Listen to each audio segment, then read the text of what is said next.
Welcome. In this video, I will show you how to change DPI settings on your Nothing Phone 3 Lite. First, open Settings on your device, then navigate down to Display section. In Display section, you're gonna have to find Font and Display Size options.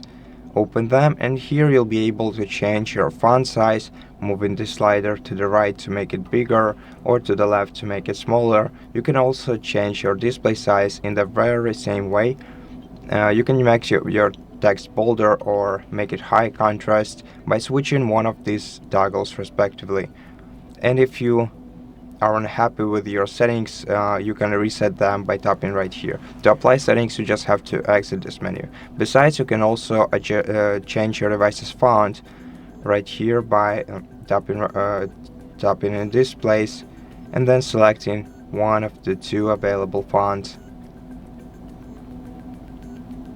And so that's it. Thank you for watching this video. If it helped you, please consider subscribing to our channel, leave us a like in the comment below, and I'll see you in the next one.